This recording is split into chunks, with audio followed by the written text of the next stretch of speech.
Mate, sana magets mo. Medyo nakakalito siya, pero goods naman.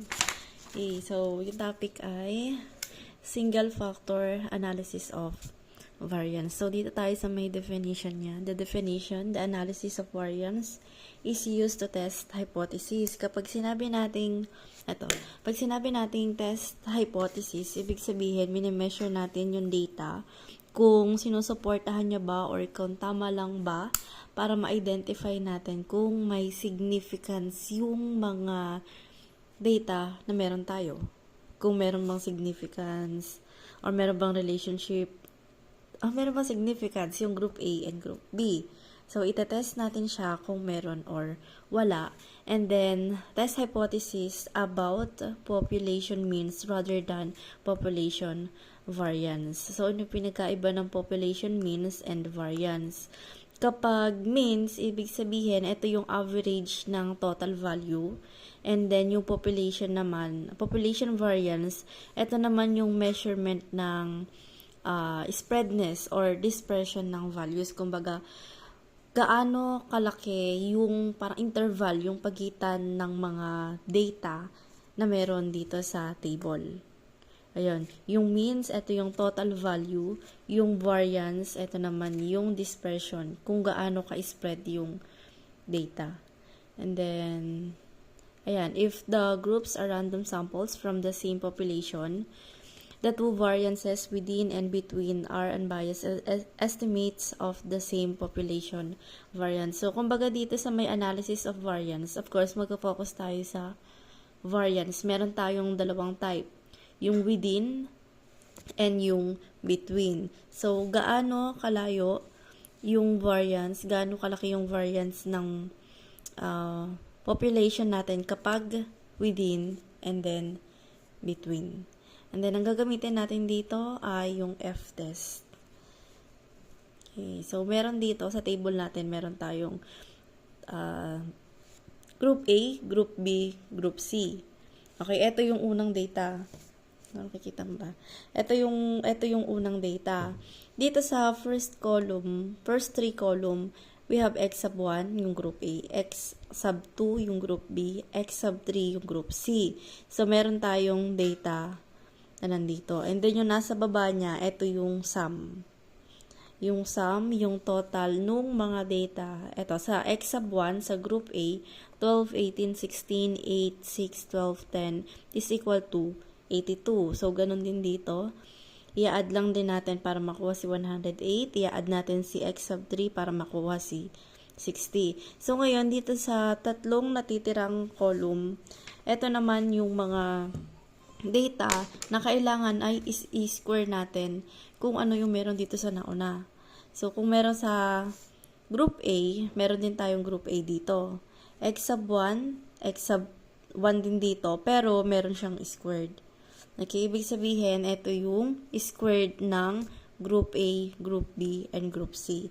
Tapos, dito sa dulo, meron din siyang sum or yung total. Okay, and then, dito, sa computation na to, isa-isahin natin. Okay, kapag big letter, tapos, ito, ang basa dito ay the sum, ang basa dito ay mean of X sub 1. Mean of X sub 1. X sub 1, tapos yung nasa taas niya, ibig sabihin, indication siya na kailangan yung mean.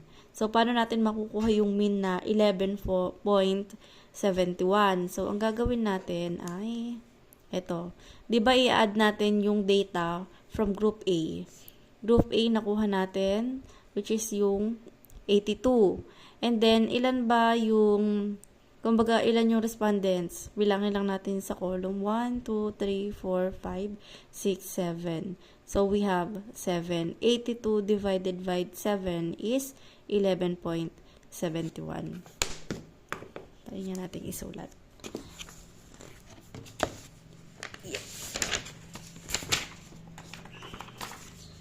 Okay, yung sa una, X sub 1. Yan. Yung X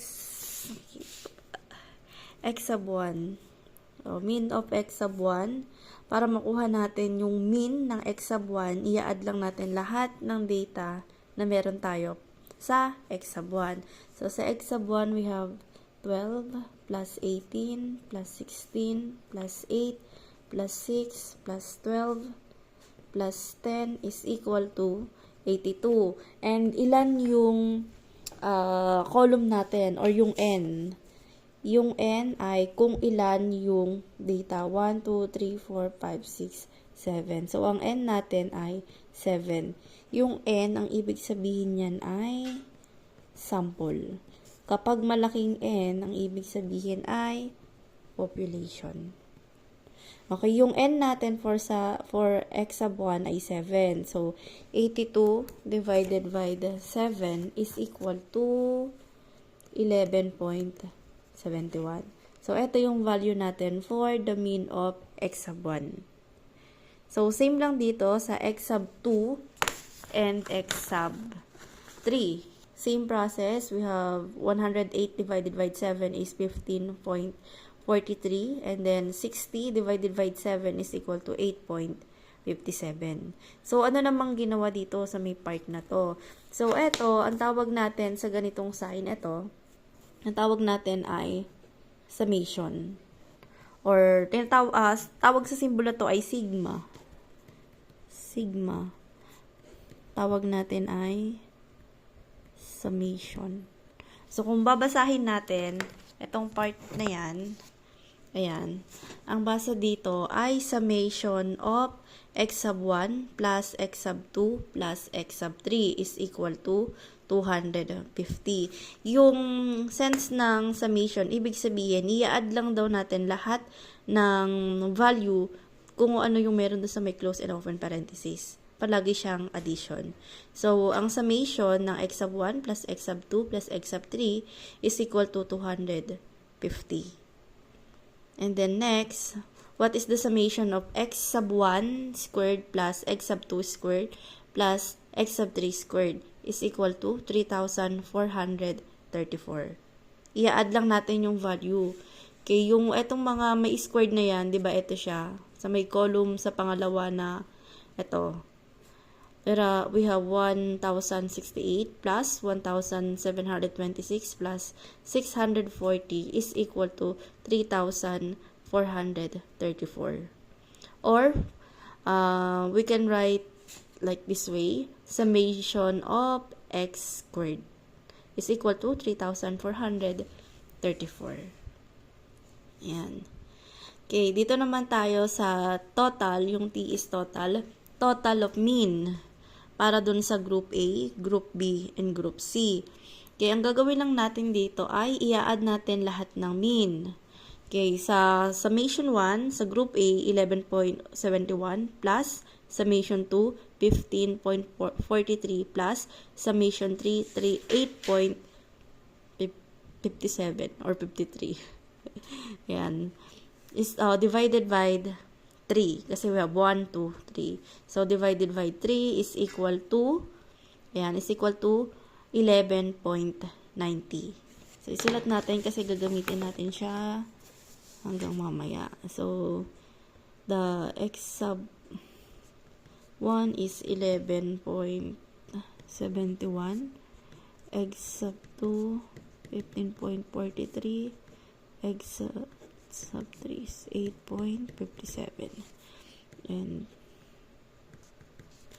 is, sulat lang natin, 11.90. Okay, so saan naman nakuha tong mga NN na yan? Again, kapag small letter, ang tawag natin ay sample. Kapag small letter, ang tawag natin ay sample. Kapag big letter N, ay population. So, ang ibig sabihin nito, yung sample 1, ibig sabihin sample 1. Ito, yung x sub 1. Sample 1, kung ilan yung data na meron tayo, kung ilan siya. So, meron tayong 7. As well as n sub 2, sample number 2, 7 din. Sa 3 ay 7 din. And then, saan nakuha yung n? Yung n na to, ibig sabihin yung population. Yan yung total, yung kabuuan, yung sum ng lahat ng sample. So, sa tatlong sample natin, meron tayong tig sa 7. So, 7 plus 7 plus 7 is equal to 21. Kaya, ang n natin for this data, n sub 1, 7, n sub 2, 7, n sub 3 is 7. And the population is 21. Okay, so mahaba-haba pa. Wait.